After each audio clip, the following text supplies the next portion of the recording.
adalah gembalaku, takkan kekurangan aku. Saudaraku terkasih, selamat pagi, salam jumpa lagi dalam Sabda Siap Saji Selasa dalam Oktav Paskah. Mari kita berdoa. Dalam nama Bapa, Putra, dan Roh Kudus. Bapa penuh kasih, hidup kami sering mengalami kegelapan. Seperti saat ini, rakyat di Myanmar, mereka mengalami kesulitan. Makan pun susah. Kebebasan tidak ada. Berpendapat pun tidak boleh. Maka kalau mereka menyatakannya, artinya nyawa mereka akan melayang. Kebenaran adalah kebenaran yang memerlukan kekuatan.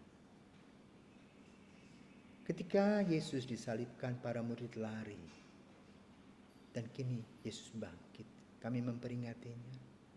Juga kami memperingati para murid kembali. Karena mendengar berita dahsyat yang luar biasa. Dalam kegelapan ada terang. Dalam keputusasaan ada harapan. Maka berkatilah kami seperti yang dialami para murid, agar kami boleh mendapatkan jalan terang bagi masalah-masalah yang kami ada hadapi, terutama untuk orang-orang atau saudara-saudara kami di Myanmar. Biarlah Engkau berikan kepada mereka damai sejahtera-Mu. Demi Kristus Putra-Mu dan pengantara kami, kini dan sepanjang masa. Amin. Tuhan bersamamu dan bersama rohmu. Inilah Injil Yesus Kristus menurut Yohanes. Dimuliakanlah Tuhan. Yohanes bab 20 ayat 11 sampai dengan 18. Setelah makam Yesus kedapatan kosong, maka Maria Magdalena berdiri dekat kubur dan menangis. Sambil menangis ia menjungkuk ke dalam kubur itu dan tampaklah olehnya dua malaikat yang berpakaian putih, yang seorang duduk di sebelah kepala dan yang lain di sebelah kaki di tempat mayat Yesus terbaring. Kata malaikat-malaikat itu kepadanya, "Ibu, mengapa engkau menangis?" Jawab Maria kepada mereka, "Tuhanku telah diambil orang dan aku tidak tahu di mana ia diletakkan." Sesudah berkata demikian, ia menoleh ke belakang dan melihat Yesus berdiri di situ, tetapi ia tidak tahu bahwa itu adalah Yesus. Kata Yesus kepadanya, "Ibu, mengapa engkau menangis? Siapakah yang engkau cari?" Maria menyangka orang itu adalah penunggu taman. Maka ia berkata kepadanya, "Tuan, jikalau Tuan yang mengambil dia, katakanlah kepadaku di mana Tuan meletakkan dia, supaya aku dapat mengambilnya." Kata Yesus kepadanya, "Maria."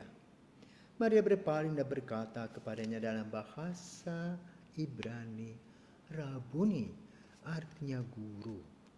Kata Yesus kepadanya, "Janganlah engkau memegang aku, sebab aku belum pergi kepada Bapa. Tetapi pergilah kepada saudara-saudaraku dan katakanlah kepada mereka bahwa sekarang aku akan pergi kepada Bapakku dan Bapamu, kepada Allahku dan Allahmu."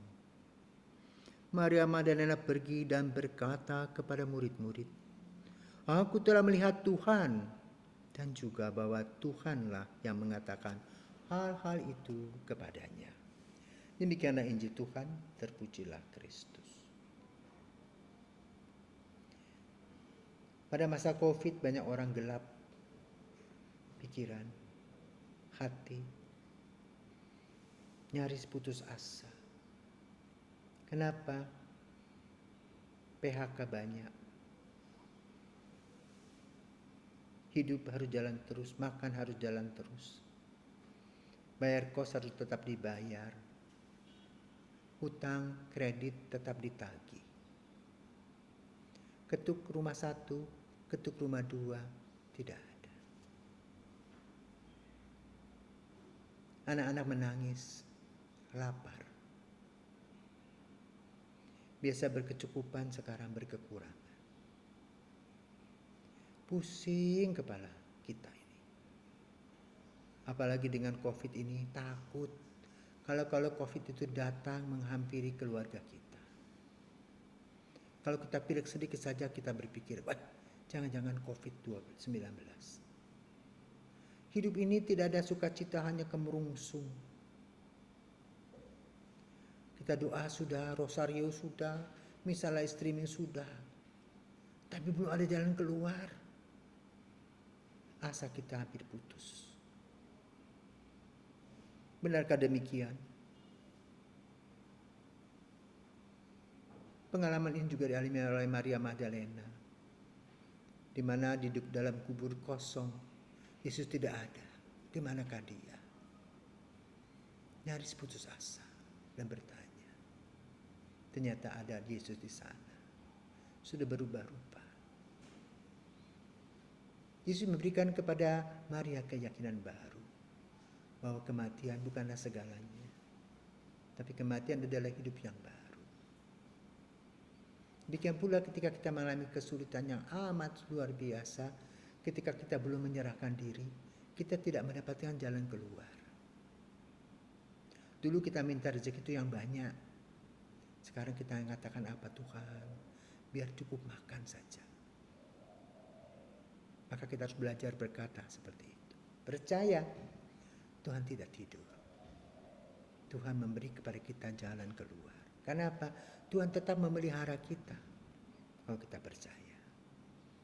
Maka di dalam kegelapan, dalam asa yang nyaris putus, Yesus ada di samping kita, memberikan kepada kita peneguhan. Maka gunakan akal sehat. Carilah waktu untuk berbincang-bincang dengan Yesus dalam doa. Mari kita kembali pada zaman di mana kita tidak punya apa-apa, yang kini sudah berubah karena kita sudah banyak hal yang kita miliki. Kita lupa bahwa Tuhan senantiasa memberikan kepada kita rezeki setiap hari. Dan masa COVID ini menyadarkan kita bahwa Tuhan memberi kepada kita senantiasa, tetapi bukan yang besar. Seperti nafas yang kita dapatkan, coba kalau kita sesak nafas, berapa kita harus beri gas itu. Tetapi tetap Tuhan memberikan kepada kita gratis nafas itu. Maka yang paling penting sekarang dalam masa COVID ini kita hidup sehat, tidak harus mewah. Mari kita tetap bersyukur. Sebagaimana dalam pengalaman para murid, Yesus yang tidak ada tadi memberikan kepadanya mereka berkat-berkat, damai sejahtera bagi kamu. Itulah yang kita inginkan. Semoga semangat Paskah tetap hadir di dalam langkah-langkah kita dengan sebuah pengharapan. Tuhan menyertai kita senantiasa. Selamat pagi.